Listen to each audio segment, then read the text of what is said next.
ዛብ ያላችሁበት እኔ ደህና ነኝ፣ እግዚአብሔር ይመስገን።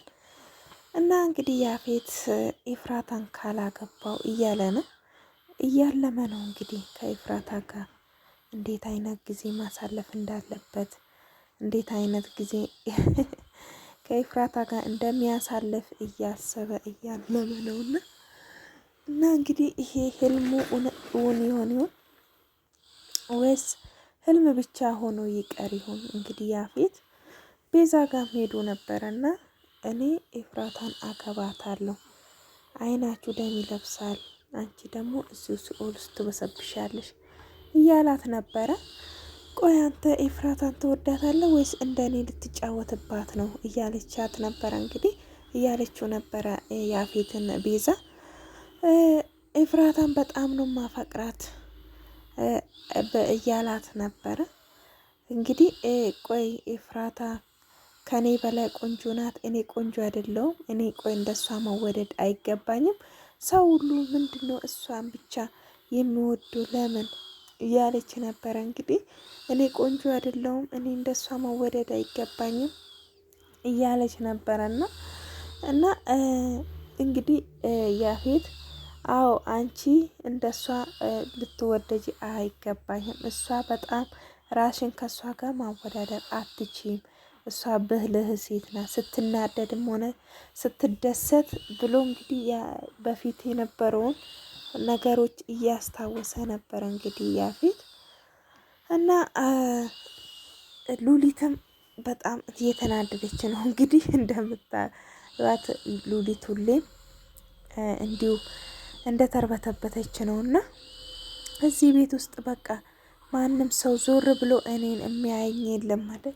አንቺም ሰራተኛ መሆንሽ ረስተሻል እያለቻት ነበር። እንግዲህ ገኒን ከጽዮን ጋር ክፍል ውስጥ ነበረች እና ገኒ እና አንቺ እኮ ዝም ብለሽ እንደ ከበሮ ነው ዝም ብለሽ የምትጮይ፣ ከበሮ ለምን እንደሚጮው ታውቂያለሽ ብላ እንግዲህ ምሳሌ እየሰጠቻት ነበረ። ከበሮ ባዶ ስለሆነ ነው የሚጮው፣ አንቺም ያው ነሽ፣ ባዶ ስለሆንሽ ዝም ብለሽ ትጮያለሽ እና ምንም ቁም ነገር የለሽም እያለቻት ነበረና እና እንግዲህ ገኒ በጣም አስተዋይ እና ጥሩ እናት ናት። እውነት ለመናገር ጽይን እንግዲህ አይዞሽ እያለቻት ከጎና ነበረችና እና ሉሊት ምግብ እንኳን የሚሰጠኛ እቺ አንቺ ግን እነሱን አንዳንዴ በአፋቸው ታጎርሻቸዋለሽ፣ ሲፈልግሽ ደግሞ እያባበልሽ እየደባበሻቸው ታስተኛሻቸዋለሽ። እኔን ቆይ ምግብ እንኳን ሰጭኝም ሰራተኛ መሆንሽ ረስተሻል እኮ እያለቻት ነበረና ሴት ነሽ ወስደሽ ቢ እያለቻት ነበረ። እንግዲህ ገኒ ሉሊትን በጣም ነው ያናደደቻት። አንቺ እንደ ከበሮ ባዶ ስለሆንሽ ዝም ብለሽ ነው የምትጮዩ እያለቻት ነበረና በጣም ተናዳለች። እንግዲህ ሉሊት ሁሌም እንደምታቋት ነውና እና ሄዋን ደግሞ ያፌትን ልታጠምደው ነው እንግዲህ ትልቁ አሳ ሊጠመድ ነው እያለች ነበረ። ትንሿን አሳ አጥምጄዋለሁ፣ አሁን ደግሞ ትልቁን አሳ ላጥምድ እያለች ነው እንግዲህ ያፌትን ልታጠምደው ነው። እውነት ለመናገር ሄዋንን እንግዲህ ብዙዎቻችን እየተናደድንባት ነበረ ከቤዛ ጋር ሆና ብዙ ነገርን ስትሰራ ስለነበረ፣ አሁን ግን ፖሊስ መሆኗን ስና እንግዲህ ስራዋን እየሰራች ነው እና ያፌትንም እንግዲህ አስመስላበት እየቀረበችው ነው እና እሱም ደስ ብሎታል። እውነት መስሎት እንግዲህ ወደሽኛል አይደል ትወጂኛለሽ ሲላት እንግዲህ እወድሃለሁ ግን እፈራሃለሁ፣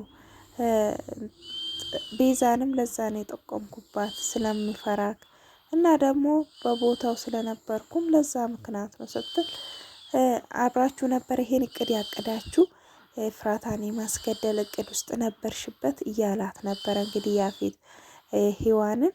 አይራ በፍጹም እኔ መጨረሻ ላይ ነው ያወቅኩት፣ ያን ቀን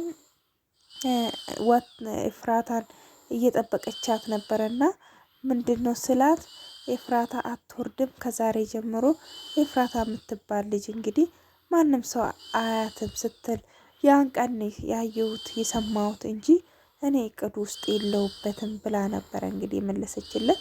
እና አንቺ ትወጂኛለሽ አይደለም ስለ እወድሃለሁ ግን እፈራሃለሁ እያለችው ነበር እንግዲህ ያፌትን ሔዋን ለምንድን ነው የምትፈሪኝ? እኔ ሄና አላስፈራለሁ እንዴ? ብትቀርቢኝ እኮ ምንም አላስፈራም እያላት ነበረ። እና ታፈቅርኛለሽ አይደል አላት። አይ በቃ ክፈትልኝ በሩን ልሂድ፣ አሁን መሄድ አለብኝ ብላ እንግዲህ እንደምታፈቅረው ለማሳመን እየሞከረችው ነበረ። ያፌትም እንግዲህ እውነት መስሎት አይ ሴት ልብ እያለ ነበረ። እውነት ለመናገር እውነት መስሎታል። እንግዲህ በሔዋን ወጥመድ ውስጥ ወድቋል። በቅርቡ እንግዲህ ነገሩን ሁሉ ታጋልጣለች ብዬ አስባለሁ። ምክንያቱም በቃ ሉሊትም ለሷ ስራ የምትሆን አይደለችም እና ያንን ቦታ ትተኪያለሽ እያላት ነበረ። እንግዲህ በውስጡ እያለ ነበረ ሔዋንን ወደዛ ስራ ሊሊካት ማለት ነው፣ ወደ ሴቶቹ እንትን ለማለት እና ደውላ ነበረ እንግዲህ ሔዋን ለጓደኛዋ አብራ ለምትሰራው ሰው እና እንደዚህ ብላ ስትናግሮ ይሄን ስራ እንዳሰሪ እንዳትዳፈሪ፣ የማይሆን ነገር ውስጥ አትግቢ፣ ምክንያቱም እሱ በጣም መጥፎ ሰው ነው፣ እንደ ሌሎቹ ወንጀለኞች አይደለም፣ በጣም አደገኛ ነው ያፌት፣ እረፊ፣ ይቅርብሽ፣ አትዳፈሪ እያላት ነበረ። ነገር ግን እሷ ግን ስራዬን እየሰራው ነው፣ እኔ ደግሞ ይሄን ስራ ካላጋለጥኩ አይሆንም እያለች ነው እንግዲህ ሔዋን። በቅርቡ እንግዲህ ለያፌትም ያልቅለታል ብዬ አስባለሁ።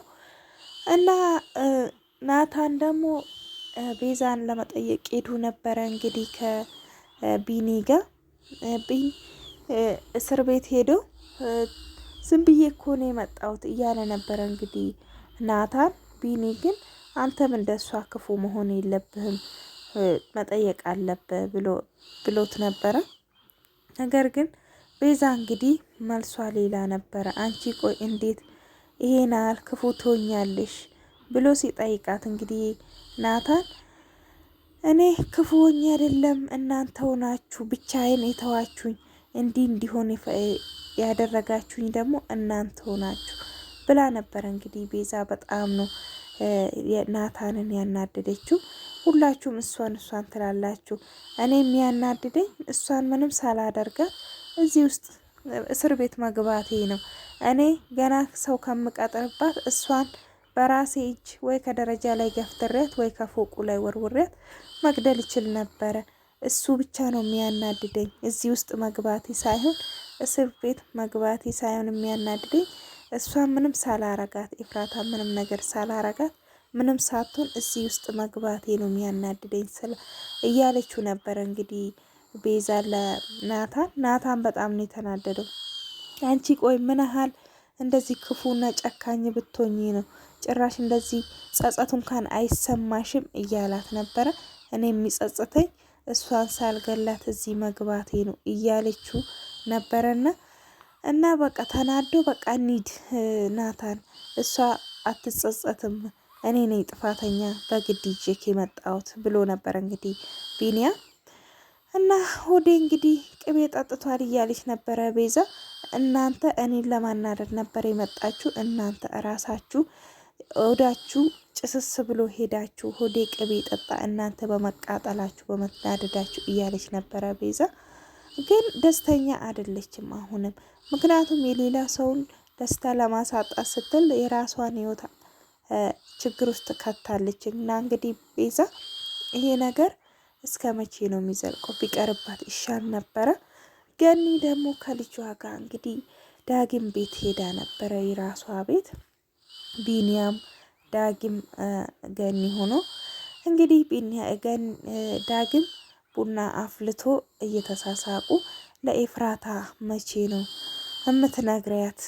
የሆነ ነገር ቢፈጠርስ እያሏት ነበር እንግዲህ ቢኒያምና ዳጊ ለኤፍራታ እናት መሆንሽን እውነታውን ንገሪ አት እስከ መቼ ነው? አንዱን ችግር አለፍ ስንል አንዱ ችግር ይገጥመናል። ስለዚህ እውነታው ማወቅ አለባት ኤፍራታ። ከዚህ በላይ ይሄ ነገር መቆየት የለበትም እያሉት ነበረ እንግዲህ ገኒን። እኔም እኮ ደስ ይለኛል ይሄን ነገር ብናገር እውነታውን ብነግራትና እቅፍ አርጊያት ችግሮቹን ሁሉ ከሷ ጋር አብሬያት ብጋፈጥ ደስ ይለኝ ነበረ። ግን እናንተው ናችሁ የከለከላችሁኝ አይደል እንዴ እያለች ነበረ። ከዚህ በፊት ተደፍሬ ሌላ ልጅ ወልጄ ነበረ ብያታለሁ። በሁለተኛ ደግሞ አግብቼ ዳግምን እንደወለድኩኝ ነግሬያታለሁ። አሁን አንቺ ነሽ ተደፍሬ የወለድኩሽ ልጄ ልበላት ወይ እንዴት ነው እንደዚህ ልላት የምችለው እያለች ነበረ። እንግዲህ ውዶቼ ላይክ ሰብስክራይብ በማድረግ ቤተሰቡን ቻው